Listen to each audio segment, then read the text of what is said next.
안녕하세요. 홀로 아들 둘을 키우고 있는 40대 초반 여자입니다. 우연히 알게 된 채널에 저와 같은 사연이 많아서 시간 가는 줄 모르고 듣고 지냈네요. 특히 일하면서 듣다 보면 금세 퇴근할 시간이 됐죠.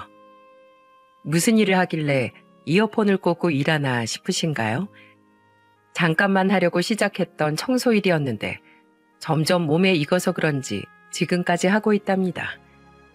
아들들을 혼자서 책임지려면 잠시라도 쉴 틈이 없어요. 저도 제가 이렇게까지 살게 될 거라고는 상상도 못했었죠. 소개로 만난 사이였는데 알면 알수록 빠져들게 만드는 매력이 있는 사람이었어요. 잘생긴 외모에 주변 사람들에게 귀감이 되는 모습까지 갖춘 사람이었습니다. 평범한 회사원이었던 남편을 처음 만났을 때 한눈에 반해서 자꾸 질문을 하게 됐죠. 듣기만 해도 완벽해 보이는 남편의 일상 이야기를 쭉 듣다가 대체 이런 사람은 주말에 뭘 할까 싶어 궁금한 목소리로 물었어요. 영표 씨는 주말에 주로 뭐 하세요? 아, 주말에 봉사 모임에 나가고 있어요. 겨울에는 연탄 봉사도 하고 여름엔 쪽방촌 노약자나 어린이들한테 생수 나는 봉사도 가고요. 처음 남편과 만날 당시 둘 다 평범한 회사원이었는데 저와는 완전 다른 일상을 사는 남편이 그저 신기하게만 보였습니다. 이래서 반대가 끌린다고 하나 싶었죠. 그래서 저는 머릿속으로 생각만 해오던 봉사활동을 남편과 처음으로 같이 하게 됐어요. 남편과 본격적으로 연애를 하고 나서 저는 인생에 큰 등대가 생긴 기분이었습니다. 왜냐하면 남편은 제 인생에 큰 아픔까지도 전부 보듬어준 사람이었죠. 그때는 정말 왜 이런 사람을 이제야 만났지 하는 생각까지 들었어요. 사실 저는 부모님 모두 세상을 떠나시고 남동생과 둘이 살고 있었답니다. 그래서 가족 이야기가 나오면 저도 모르게 입을 꾹 다물게 됐죠. 그런데 이걸 처음으로 알아채준 사람이 남편이었어요. 한 번은 남편과 맥주 한잔하면서 가족들 이야기를 나눴던 적이 있었습니다. 그때 남편은 장난 가득한 목소리로 가족들에 대해 말했죠. 우리 엄마 손이 얼마나 큰 줄 알아? 식구는 5명인데 반찬 한번 만들면 동네 잔치라도 열 것처럼 엄청 많이 만드신다니까? 와, 그래도 항상 냉장고가 가득 차 있겠네. 집밥 먹는 것도 복이야. 너희 어머니는 어떠신 분이야? 한 번도 얘기해 준 적이 없는 것 같아서 내가 무슨 말 해도 맞장구만 치길래 못 물어봤는데 오늘은 좀 궁금하다. 분명 좋은 분이실 것 같은데 나한테도 가족들 얘기 좀 들려줘. 그때 남편의 말에 저도 모르게 말문이 턱 하고 막혔어요. 8살 때 아버지가 세상을 떠났고 26살 때 어머니가 유방암으로 세상을 떠난 후로는 밖에서 가족들 이야기를 편하게 한 적이 없었습니다. 그런데 남편이 제 가족들 이야기가 궁금하다고 하는 말에 저도 모르게 술술 나왔어요. 이 사람이라면 이해해 줄 것 같다는 생각에 저는 남편한테 편하게 털어놓기 시작했죠. 나는 가족이 남동생이랑 나랑 딱 둘뿐이야. 아버지가 8살 때 사고로 돌아가셔서 원래는 엄마랑 세 식구였는데 몇 년 전에 엄마도 암 투병하다 떠나셨어. 몇 년 전에? 유방암이라 그래도 극복할 수 있을 줄 알았는데 우리 엄마는 점차 호전되는 것 같더니 갑자기 돌아가셨어. 그때가 나 26살 때라 진짜 세상이 다 무너지는 줄 알았는데 지금은 그래도 많이 괜찮아졌어. 그때는 남동생이랑 서로 의지하면서 지냈더니 시간 가는 줄도 몰랐어. 혼자보단 둘이 낫지. 남동생도 회사 다녀? 지금은 뭐 하고 있어? 경찰 공무원 시험 준비 중이야. 합격하면 나한테 효도하겠다고 벌써부터 벼르고 있어. 원래는 가족 이야기가 나오면 자리를 피하거나 말을 돌리던 저였는데 그날은 남편한테 제가 살아온 모든 이야기를 털어놓았습니다. 보통 제 가정사를 알게 되면 사람들은 저를 측은하게 생각해요. 그럴 때면 엄마가 저한테 유언처럼 남긴 말이 떠올랐죠. 엄마는 마지막 순간을 예감하시고 저와 남동생을 불러서 힘겨운 목소리로 유언을 남기셨습니다. 둘이 서로 도우면서 잘 살아야 해. 그리고 부모 없다고 기죽지도 마. 너희들 잘못한 거 없으니까 어디서든 당당하게 살아. 이렇게 가서 미안하다. 엄마 일어나야지. 엄마가 여기 있는데 왜 우리가 부모가 없어? 엄마 일어날 거잖아.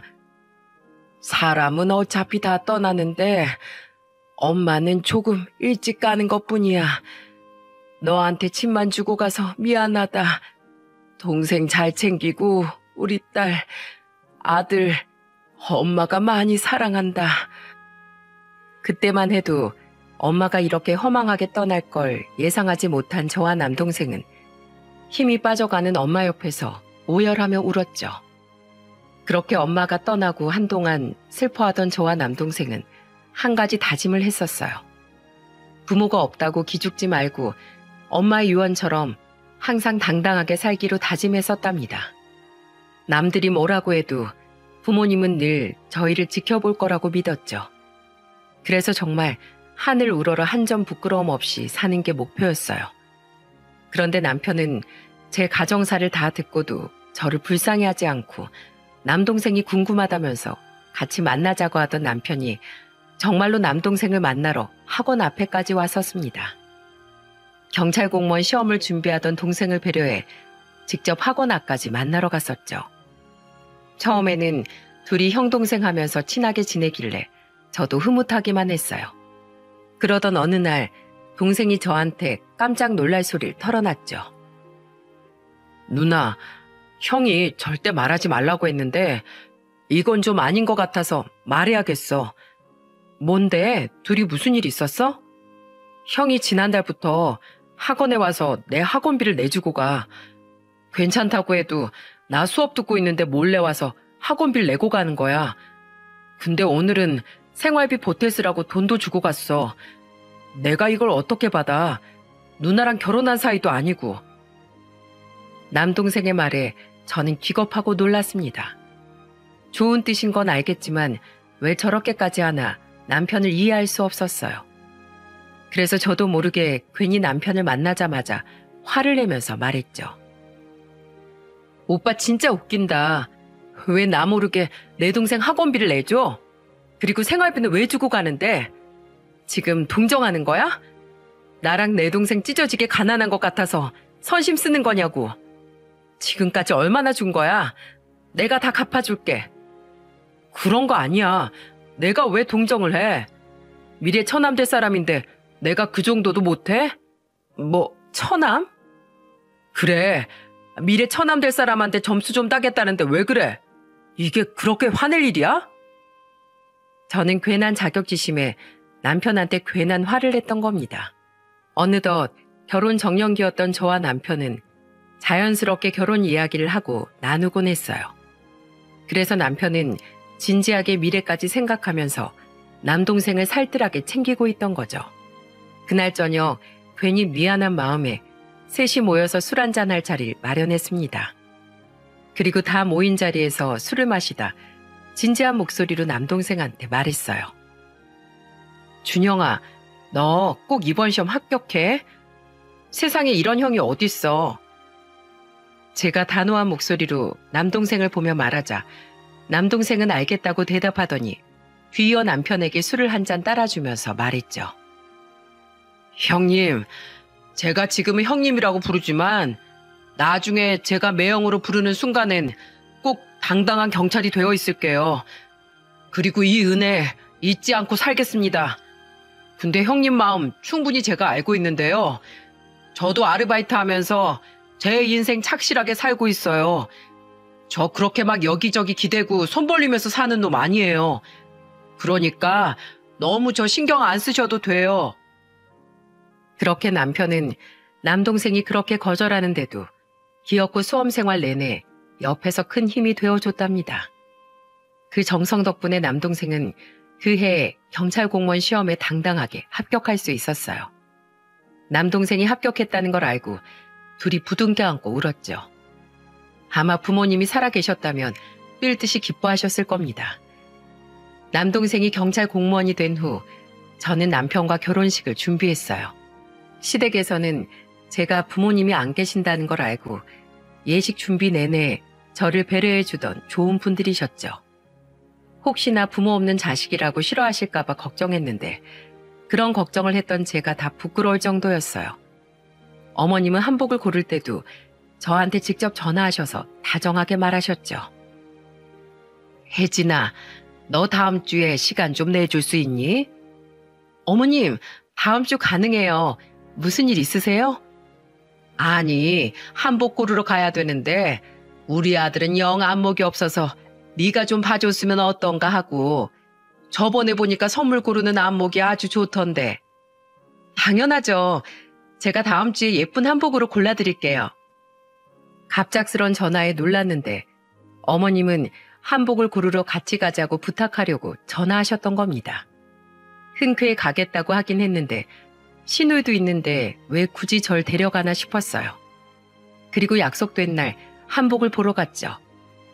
어머님은 제가 골라드린 한복이 마음에 드셨는지 이리저리 거울을 보고 계셨습니다. 그때 옆에 있던 직원이 어머님을 보면서 감탄하며 말했어요. 어머, 어머님 너무 고우세요. 따님이 안목이 참 좋으시네요. 그 한복 저희 가게에서 제일 잘 나가는 디자인인데 어머님이 제일 잘 어울리세요. 이런 따님이 시집가서 아쉬우시겠어요. 직원의 말에 저는 묘한 감정이 들었어요. 그때 직원이 저를 보면서 부럽다는 듯 말했죠. 좀 당황했지만 저도 모르게 맞장구를 치게 됐습니다. 한복을 고르고 나오는데 어머님이 제 손을 꼭 잡으면서 말했어요. 우리 한복도 다 골랐는데 맛있는 거 먹으러 갈까? 딸, 먹고 싶은 걸로 골라봐. 결혼 준비하다 보면 여자들이 더 힘들잖아. 내가 맛있는 거 사줄게. 우리 밥 먹고 들어가자. 어머님, 제가 잘할게요. 어머님은 제 손을 덥석 잡으시며 식당으로 향했죠. 그때 맞잡은 어머님 손이 참 따뜻했던 기억이 납니다. 풍파만 가득했던 제 인생에 친정엄마처럼 따뜻한 품이 생긴 거예요. 그렇게 저를 따뜻하게 품어준 시부모님들 덕분에 남편과 하객들의 축복을 받으며 결혼까지 할 수 있었죠. 결혼 생활 내내 저는 시댁이 어려웠던 적이 없었습니다. 남들은 명절에 시댁만 떠올려도 스트레스를 받는다는데 저는 시댁에 가면 오히려 너무 편안했어요. 왜냐하면 어머님은 제가 조금만 피곤해 보여도 걱정 가득한 목소리로 물으셨죠. 너 어디 안 좋은 거 아니냐? 아니에요. 전을 좀 뒤집었더니 손목이 좀 아파서 그랬어요. 뭐? 아이고, 그 얇은 팔목으로 전이나 뒤집겠어? 안 되겠다. 영표 불러야겠다. 영표야, 고영표. 제가 그 당시 첫째를 임신하고 있어서 어머님은 제 옆에서 노심초사 저를 살피셨습니다. 그러다 제가 손목이 안 좋다고 말하자 어머님은 망설임 없이 남편을 부르셨어요. 어머님 호출에 달려온 남편은 어리둥절한 목소리로 물었죠. 무슨 일 있어요? 넌 마누라가 임신한 몸으로 주방에서 일하고 있으면 와서 도와야지. 네 아버지랑 거실에서 TV나 보고 있으면 어떡하자는 거야? 너 자식 태어나도 거실에서 TV 보면서 낄낄거리고 있을 거야? 아휴, 제가 몰랐어요. 지금이라도 제가 할 테니까 두 사람은 나가서 쉬어요. 재료도 다 있네. 전만 뒤집으면 되겠네요. 그때 남편은 시동생까지 불러서 둘이 전을 만들었습니다. 제가 첫째를 임신했을 무렵에 시누이는 이제 막 결혼한 새댁이었어요. 시누이는 저를 보면서 부러운 목소리로 말했죠. 새언닌 좋겠다. 나도 이런 시어머니 있었으면 명절에 시댁 가는 발걸음이 가벼웠을 텐데. 아가씨 시댁에서도 잘해주신다면서요. 제가 임신해서 그런지 어머님 걱정만 늘어나셨어요. 안 그래도 엄마가 새언니 몸이 허약한 것 같다고 보양식이라도 해줘야겠다고 하던데요. 우리 엄마가 손이 보통 큰 게 아니잖아요. 새언니 덕분에 저도 보양식 얻어먹고 갈 것 같아요. 어머님은 시누이와 저를 차별하거나 편애하지 않으시고 공평하게 대해주려고 노력하셨습니다. 원래도 손이 큰 어머님이셨지만 시누이와 제가 집에 갈 때면 둘이 똑같은 반찬통에 반찬을 챙겨주셨어요. 그러면서 어머님은 우스갯소리로 장난치듯 말씀하셨죠. 똑같이 챙겨줘야 군말 없이 잘 먹지. 내가 어느 집으로 더 가는 것 없이 똑같이 담았으니까 삼시세끼 잘들 챙겨 먹어. 특히 첫째 혜진이는 홀몸 아니니까 밥 2공기씩 먹고, 엄마가 먹는 건 아이도 같이 먹는 거야. 그러니까 귀찮다고 배달 음식 같은 거 너무 먹지 말고. 세상에서 이런 듣기 좋은 잔소리가 또 있겠습니까? 저만 보면 삼시세끼 챙겨 먹어라.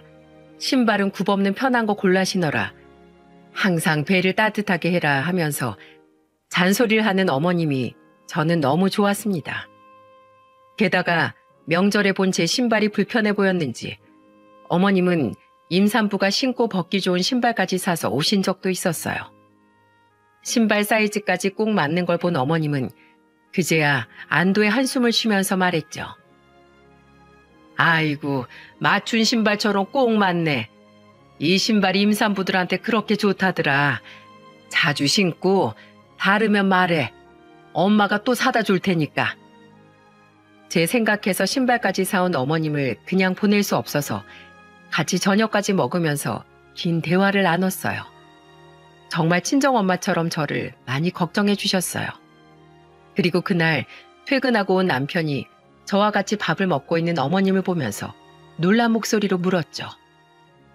엄마, 평일에 여기까지 웬일이세요? 오늘 둘이 어디로 가기로 했었어요? 넌 일로 바쁜 것도 좋은데 임신한 네 아내도 잘 살펴야지.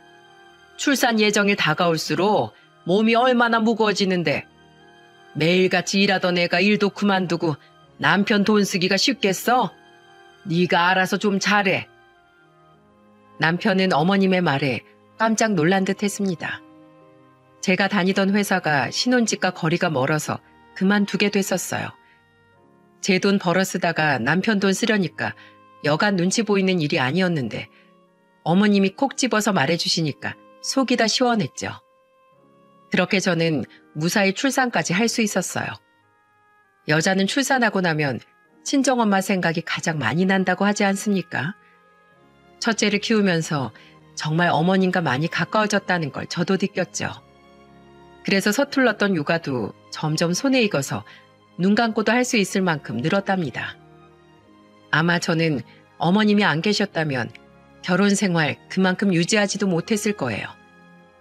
제 인생의 가장 큰 등대 같던 어머님 사랑에 어느새 아들을 둘이나 낳고 살게 됐습니다. 회사를 그만두고 아이만 키우다 보니까 큰아들이 초등학교에 입학했을 때도 도저히 갈 만한 일자리가 없었죠. 그래서 그때 남편이 고민이 커져갔어요. 아무래도 아들 둘을 키우다 보니까 식비도 많이 들고 학원비까지 생활비 부담이 늘어갔습니다. 아무래도 회사를 다니고 있던 남편이 승진한다고 해도 벌 수 있는 돈은 한정적이었죠. 그런데 그때 남편에게 좋은 기회가 찾아온 거예요. 그때 남편은 저한테 조심스럽게 사업에 관한 이야기를 처음 꺼냈습니다. 한참을 들어도 걱정스러운 표정을 짓는 저한테 남편은 이렇게 말했죠. 사업이라는 게 어떻게 될지 아무도 모르는 일이긴 한데 우리 가족 먹고 살 돈은 확실하게 벌 수 있어. 이건 내가 장담해. 원래 위험이 따르는 일이 수익이 큰 법이잖아. 그건 아는데 정말 쫄딱 망하면 우리 네 식구 뭐 먹고 살아? 당장 나부터도 일자리 못 구하고 있잖아. 둘 중 한 명은 안정적인 직장이 있어야 애들 먹이고 입히고 살지. 그렇긴 한데 이게 정말 놓치기 아까운 거라 그래. 사업한다는 사람들은 이 아이템 다 부러워한다니까? 진짜 자리만 잘 잡으면 대박은 따놓은 거야. 확신에 가득 찬 남편은 사업에 대한 의지를 꺾지 않았어요. 결혼 생활 8년 조금 넘게 사는 동안 성실한 회사원으로 살던 남편이 어디서 바람이 들었는지 의아했습니다. 그런데 의지가 강한 남편을 보니까 정말 뭘 해도 될 사람 같은 표정이었죠. 그래서 저는 남편한테 단호한 목소리로 말했어요. 당신 그럼 나랑 약속해. 이 사업 망하면 2번은 없는 거야. 알겠어? 당연하지. 내가 이거 잘못되면 절대 사업에 사자도 안 꺼낼게. 나만 믿어. 제대로 자리 잡아서 사모님 소리 듣게 해줄 테니까. 돈 많이 벌어서 우리 애들 미국 땅도 밟게 해주고 더 넓은 세상을 보여주면서 살자. 제가 사업을 허락하니까 남편은 아직 시작도 안 한 사업이 업계 일이라도 된 것처럼 기뻐했습니다. 처음에는 사업하겠다고 들뜬 남편이 불안하기만 했어요.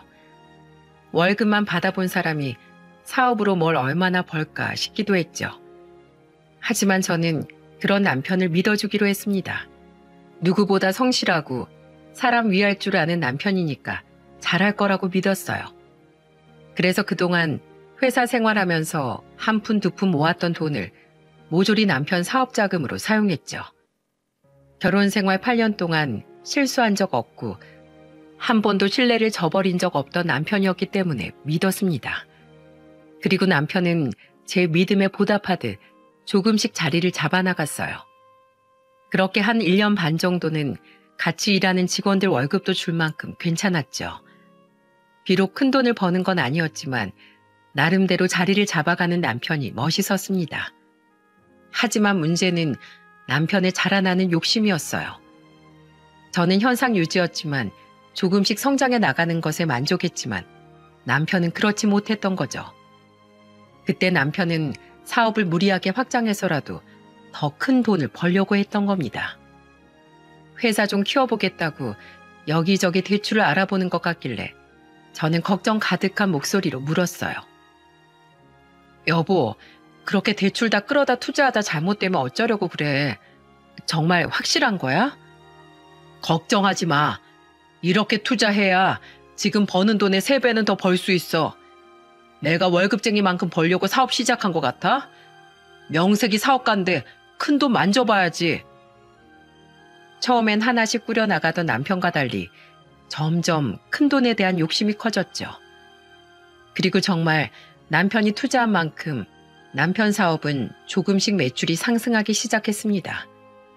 너무 바빠서 정신없어 보였는데 남편은 드디어 큰 돈을 번다는 것에 기뻐했어요. 사무실에서 일만 하는 남편이 걱정스러워서 도시락을 챙겨갔던 적이 있었죠. 그런데 그때 저는 처음 보는 남편 모습에 깜짝 놀랐습니다. 남편 사무실이 있던 건물 청소 아주머니와 대화하는 남편이 보였는데 멀리서 봐도 다투는 것 같았어요. 가까이 다가가 보니까 남편이 청소 아주머니한테 소리치면서 말했죠. 아줌마, 내 사무실에 커피 흘린 게 언젠데 아직도 커피 자국이 그대로 있어요? 대걸레 그냥 들고 다니는 신용만 하는 건가요? 내가 내는 관리비에 아줌마 월급도 있는 거 몰라요? 이런 식이면 나 이 건물 관리인한테 민원 넣을 거예요. 죄송합니다. 제가 미처 못 봤나 봐요. 지금 바로 닦을게요. 내가 확인할 거니까 제대로 좀 해요. 그 모습을 보고 정말 깜짝 놀랐습니다. 사업이 잘 될수록 거만해지는 걸 느끼긴 했는데 이 정도인 줄은 몰랐어요. 아무 일도 없던 것처럼 저를 보면서 인사하는 남편을 다그치듯 말했죠. 여보, 지금 뭐 하는 거야? 저분도 일하는 분인데 말 너무 막 하는 거 아니야? 관리비 내고 쓰는 건물인데 이 정도 말도 못해? 작은 거 그냥 넘어가면 호구되는 거야. 남편은 제가 아무리 말해도 속이 경일 끼었어요. 좋게 말해도 될 걸 꼭 저렇게 말해야 되는 건가요? 그런데 더 저를 화나게 만든 건 이게 끝이 아니었다는 거죠. 시부모님들 모시고 고기를 먹으러 갔는데 남편이 소주 한 병을 시키고는 금세 얼굴을 잔뜩 찡그리며 말했어요. 여기요. 소주 방금 시켰는데 왜 바로 안 줘요? 술 끊기면 안 되는 거 몰라요? 빨리 술 가져와요. 방금 주문하자마자 소주 안 준다고 난리인 겁니다. 그때는 어머님이 어이가 없었는지 남편을 보고 호통을 치셨죠. 야, 내가 널 그렇게 가르쳤니? 그렇게 마시고 싶으면 네가 직접 가서 가져와. 어디서 부모 얼굴에 먹칠을 하고 있어? 우리 식구들이 여기서 제일 비싼 고기 시켜 먹는데 당연히 우리 먼저 챙겨야죠. 삼겹살 손님 챙기다 소고기 먹는 손님 놓치면 가게 손해지 뭐. 정신 상태가 글렀네. 난 안 먹을란다. 네 아빠랑 난 갈 테니까 너나 여기서 먹어. 에이, 밥맛 떨어져. 결국 어머님은 아무리 말해도 들어먹지 않는 남편을 두고 나가셨어요. 시부모님 말도 안 들을 만큼 남편은 아나무인이었습니다. 애들이 커가면서 남편이 하는 말이나 행동을 따라하게 될까봐 겁이 났죠. 예전에 자상하고 친절했던 남편 모습으로 돌려보려 했지만 소용없었어요. 그러던 어느 날부터 남편이 좀 조용하다 싶었는데 3년 만에 사업이 흔들리기 시작한 거죠. 혼자서 막아보려고 안간힘을 쓰고 있었는지 제가 알게 됐을 땐 이미 여기저기서 돈을 끌어다 쓴 뒤였습니다. 제가 남편 사업이 흔들리고 있다는 걸 알게 된 건 남동생을 통해서였어요. 그 당시 결혼 준비를 하던 남동생이 저한테 심각한 목소리로 전화를 했던 거죠. 대뜸 안부를 묻더니 한참을 뜸을 들이는 겁니다. 분명 할 말이 있는 것 같길래 저는 답답하다는 듯 남동생을 재촉하며 물었어요. 준영아, 누나한테 할 말 있으면 해. 뭔데 빙빙 돌리면서 피하는 거야. 그게 있잖아. 매형이 급하게 쓸 일이 있다고 3천만 원 빌려갔는데 벌써 2달째 연락이 안 되네. 나 그거 결혼 자금인 거 누나도 알잖아. 남동생의 말에 정말 뒤로 자빠지는 줄 알았죠. 저한테 한마디 상의도 없이 남동생한테 3천만 원을 빌려서 회사 자금으로 쓰고 있던 겁니다. 그렇게 돈 빌려가 놓고 남동생 연락을 모조리 쌩까고 있던 거예요. 이제 좋은 여자 만나 결혼할 준비 중인 남동생한테 미안했죠. 그래서 저는 남동생한테 잠시 기다려달라고 부탁했습니다. 그리고 그날 저녁 어김없이 술에 취해 들어온 남편한테 화를 내며 물었어요. 당신 준영이한테 돈 빌렸어? 말하지 말라니까 그놈의 자식이 또 그걸 말했어? 뭐? 그놈의 자식? 내 동생한테 그 돈이 어떤 돈인지 나 알아? 지가 악착같이 모은 결혼 자금이라고. 그걸 빌려가고 입 싹 닫고 있으면 어떡해? 사업하다 힘들면 좀 늦어질 수도 있는 거지. 되게 뭐라고 하네. 솔직히 말해서 천안 경찰 만들어준 거 나잖아. 생활비, 학원비, 월세 내가 다 해줬는데 그 정도 보상은 나도 받을 수 있는 거 아니야? 참 그렇게 안 받는데 처남도 쫌생이 같다. 그럼 그때 투자한 돈 회수하겠다고 3천을 뜯어냈다는 거야? 당신 미쳤어? 두 말 필요 없고 당장 내 동생 돈 내놔. 이번 주까지 안 갚으면 바로 이혼이야. 그날 이후 저는 남편과 한 지붕 아래 두 집 살림이 시작됐죠. 저는 완전히 남편을 투명인간 취급하고 애들을 챙기면서 지냈어요. 주말에 밥을 먹을 때도 남편 밥은 일부러 안 챙겼고요. 그러자 당황한 목소리로 물었죠. 여보, 내 밥은? 어디서 밥통량이야? 손이 없어, 발이 없어. 아, 그 손은 돈 빌려달라고 전화할 때만 쓰지? 발은 돈 받으러 갈 때만 쓰고. 알아서 좀 해먹고 살아봐. 돈에만 미쳐 살지 말고. 유치하게 먹는 걸로 왜 그래? 더 유치한 걸 보기 싫으면 돈 갚아라. 남편의 말에도 저는 꿈쩍도 안 했답니다. 남동생한테 돈 들어오면 바로 말하라고 했는데 그때까지도 간간무소식이었어요. 그래서 밥부터 빨래, 하다못해 옷을 개놓는 것도 남편 것만 쏙 빼고 했죠. 그러자 며칠 뒤 남편이 지긋지긋하다는 목소리로 말했습니다. 내가 진짜 더럽고 치사해서 처남돈 꼭 갚는다. 일단 3천만 원 갖고 나서 말해. 꼭 저렇게 빈수레가 요란하더라. 큰소리 떵떵 치고 나간 남편은 그날 바로 남동생한테 3천만 원을 갚았더군요. 그때까진 이혼만은 피하고 싶었는지 순순히 갚았죠. 그래서 남동생은 결혼식을 무사히 올릴 수 있었습니다. 저는 미안해서 남동생 신혼집에 작은 냉장고를 하나 놔줬어요. 모든 게 무사히 마무리된 줄 알았는데 몇 달 뒤 정말 큰 사고가 터졌죠.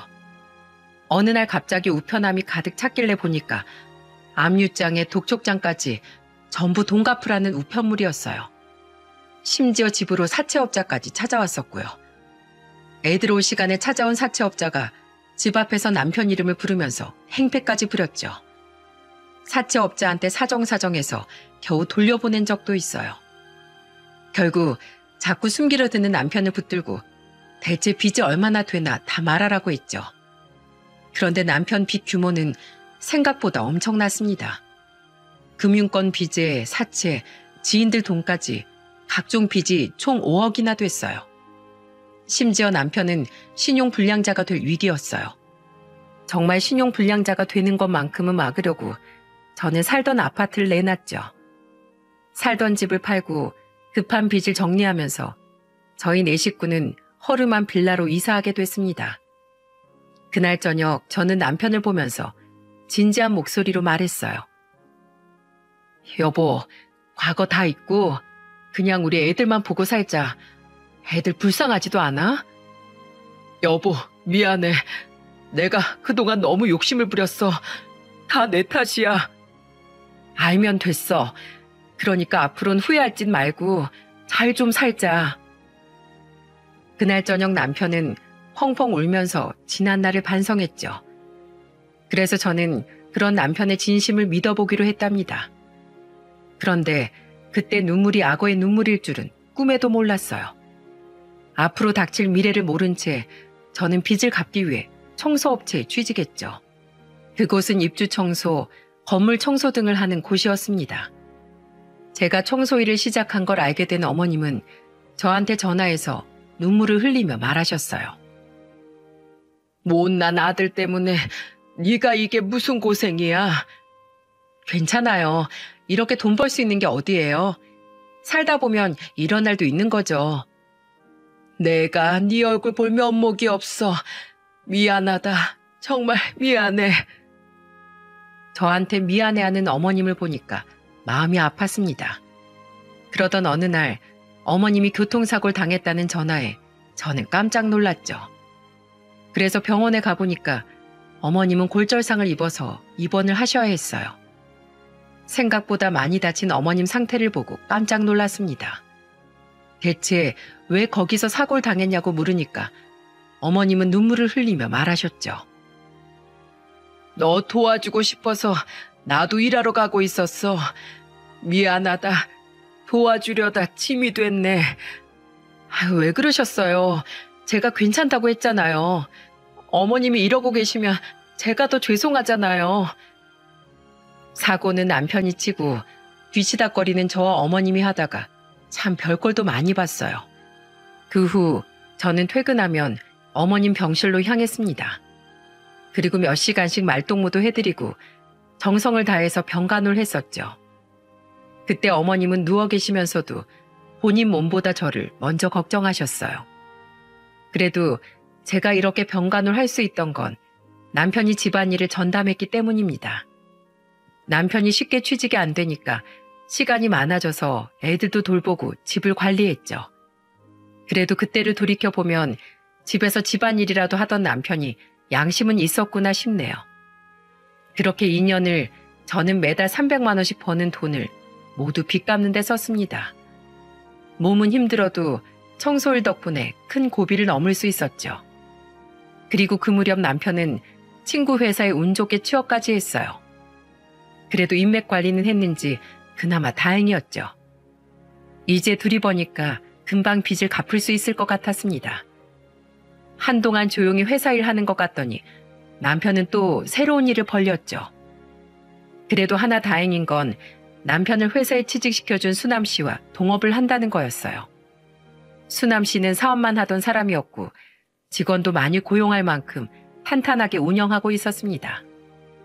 친구 회사에서 일하다 수남 씨가 자회사를 설립하면서 남편이 자연스럽게 동업자로 같이 하게 된 거죠. 그 무렵 남편 월급이 500 정도였어요. 매달 저희 둘은 월급을 한 곳에 모았습니다. 그리고 남편은 그 돈을 보면서 안심하듯 말했죠. 이번 달도 대출금 잘 막을 수 있겠다. 당신 진짜 수고 많았어. 나만 고생했나? 당신도 일하잖아. 회사는 어때? 월급 500만 원 꾸준하게 탈 수 있을 것 같아?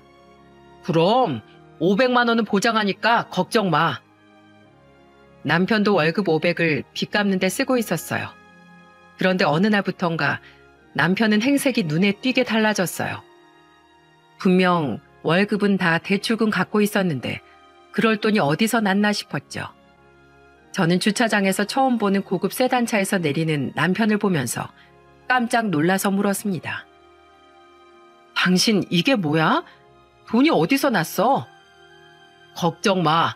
법인 돈으로 비용 처리해서 산 거야. 회사 사업하려면 거래처 사람들이랑 골프 치러 다녀야 되는데 나도 신경 써야지. 이것도 회사 이미지라고 수남이가 날 위해서 인심 쓴 거야. 저는 수남 씨가 동의했다고 하니까 그냥 믿었어요. 게다가 둘이 동업을 하면서 집에도 자주 놀러 왔기 때문에 제법 친했던 사이였죠. 그래서 저는 남편이 그런 저를 속이고 딴짓을 할 거라고 상상도 못했던 겁니다. 하지만 날이 갈수록 고급차와 시계, 명품 옷까지 씀씀이가 점점 커지는 남편이 이상하게 느껴졌어요.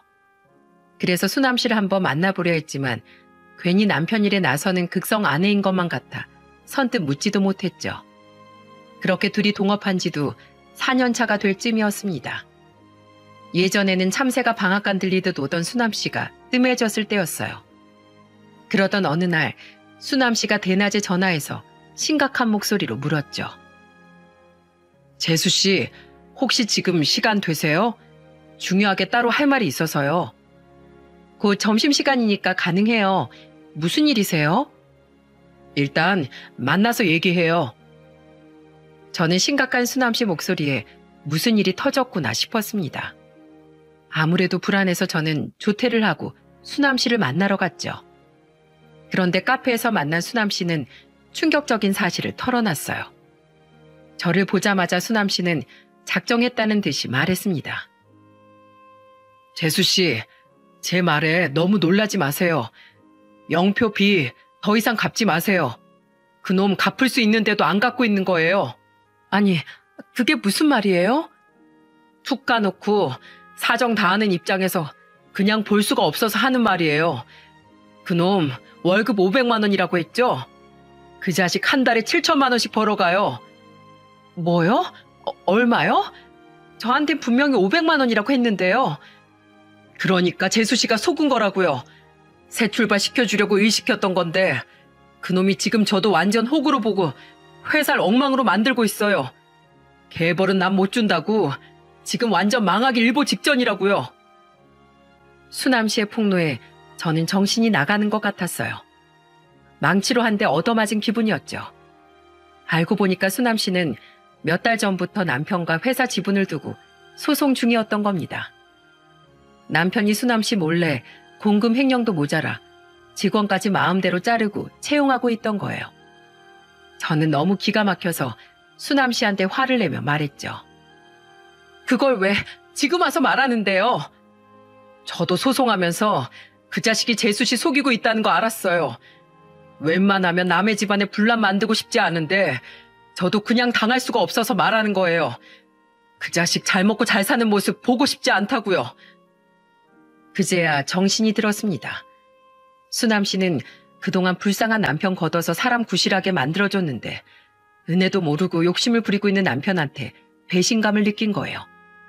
그래서 소송하면서 알게 된 사실을 저한테 털어놓고 가정 파탄을 내려고 한 거죠. 말이 좋아 저를 구해주려고 했던 거지 실상은 남편한테 엿먹이려고 했던 겁니다. 그래도 결과적으로 저한테는 도움이 된 사실이라 저는 수남 씨한테 감사 인사를 하고 일어났어요. 집으로 가는 길이 구만리 같았죠. 그날 저는 어머니께 아이들을 부탁했습니다. 그리고 차분한 목소리로 말했어요. 어머님, 애들 좀 부탁할게요. 중요하게 남편이랑 할 말이 있어서요. 꼭 오늘 단판 지어야겠어요. 그때 눈가가 촉촉한 저를 본 어머님은 자세한 내막을 묻지 않으셨습니다. 그리고 제 손을 잡아주면서 따뜻한 목소리로 말하셨죠. 나는 네 편인 거 알지? 무슨 일 생기면 엄마한테 다 말해. 나는 늘 네 편이었어. 감사합니다, 어머님. 어찌나 눈물이 났는지 모릅니다. 남편과 단판 질게 있다는 말에 어머님은 눈치를 채셨던 것 같아요. 그런데도 제 편이라고 해주는 게 너무 감사했죠. 그날 저녁 저는 집에서 남편이 오길 기다렸어요. 아무것도 모르는 남편이 술에 취해서 들어왔습니다. 그리고 집에 있는 저를 보고 놀라면서 남편이 물었죠. 뭐야? 당신 일 안 나갔어? 오늘 냄새도 안 나고 행색이 깔끔하네. 그렇게 해서 빚 언제 갚으려고 농땡이를 부려? 빚? 무슨 빚? 아, 당신이 매달 7천만 원씩 벌어서 충분히 갚고도 남았는데 안 갚고 있는 그 빚 말하는 거야? 당신 그걸 어떻게 알았어? 나도 귀가 있고 눈이 있어. 내가 당신 회사 알아보지도 않았을 것 같아? 명품을 온몸에 휘감고 다니는데 나는 눈뜬 장님인 줄 아냐고. 당신은 내가 추워도 더워도 뼈 빠지게 일하는 거 불쌍하지도 않아? 그게 아니라 다 오해야. 이번 달만 처음으로 7천만 원 받은 거야. 끝까지 거짓말하겠다는 거야? 지금 수남 씨한테 전화 걸어서 한번 따져볼까? 여보, 알겠어. 일단 진정해. 내가 미안해. 잘못했어. 그동안 너무 없이 살아서 잠깐만 즐기다가 금방 빚 갚으려고 했어. 네 인생만 인생이야? 됐고, 당장 이혼해. 뭐라고? 뭐 이런 걸로 이혼이야? 당신 이혼 너무 쉽게 생각한다. 너랑 어떻게 살아? 난 못 살아. 그동안 내가 갚아준 빚 전부 토해내. 그리고 애들 키운 거 당신 뒷바라지한 거 다 계산해서 나한테 보상해. 그럼 애들은 당신이 키워줄 거야? 이혼이 애들 장난이야? 애들은 어쩔 건데? 미친놈아, 내가 키우지. 그러면 내가 너한테 맡기겠니? 그래, 얼만데? 300만 원씩 4년 동안 부은 돈 1억 4천 정도에 그동안 고생한 것까지 4억. 그거면 돼? 아이, 뭐 까짓 거. 줄 테니까 이혼해. 돈이 있으니까 이혼도 깔끔하네. 예전처럼 이혼 얘기를 꺼내면 남편이 조금은 빌고 반성할 줄 알았어요. 하지만 남편은 반성이라곤 조금도 찾아볼 수 없을 만큼 변해 있었죠. 그래서 저는 결국 4억을 위자료로 받는 조건으로 이혼하게 됐습니다. 놀라울 만큼 깔끔하게 이혼하는 걸 보니까 언제든 가정을 버릴 준비가 된 사람이었다는 생각까지 들었어요. 그동안 지도 아빠라고 애들이 눈에 밟혀서 못하다가 꼬리 밟힌 김에 이혼을 결심한 거죠. 저는 차라리 잘 됐다 싶었습니다. 애들만 보면서 살면 되는 일이니까요. 하지만 저는 어머님과 헤어지는 게 너무 힘들었죠. 그때도 어머님은 살던 빌라를 처분하고 새 집으로 이사할 준비하던 저를 찾아오셨어요. 양손엔 애들 좋아하던 반찬까지 싸들고 와서 저를 보면서 미안한 목소리로 말했습니다. 내가 너한테 해줄 게 이런 것밖에 없네. 우리 손자들 잘 먹던 반찬이랑 네가 좋아하던 열무김치야. 챙겨가서 먹어. 이사하고 나면 허기질 텐데 애들도 먹이고. 저한테 왜 그러세요? 이러면 제가 어떻게 가요? 미안하라고 주는 거 아니야. 가끔 나 좀 보고 살자고 주는 거야. 한참 먹고 싶어서라도 나한테 전화할 거 아니야. 우리 안부나 묻고 살자꾸나. 못난 남편과는 쉽게 갈라설 수 있었는데 어머님과는 참 어려웠죠. 저는 연락드리겠다면서 약속을 하고 돌아섰어요. 그렇게 이혼하고 1년 정도 지났을 무렵 남편 놈은 꼬박꼬박 양육비를 보내왔습니다. 그래도 양심은 있구나 싶었는데 돈만 보내고 면접 교섭권이 있으면서도 애들 보러 한 번도 오질 않았죠. 대체 뭐하고 살길래 애들을 한 번도 안 보러 오나 수남 씨한테 물었어요.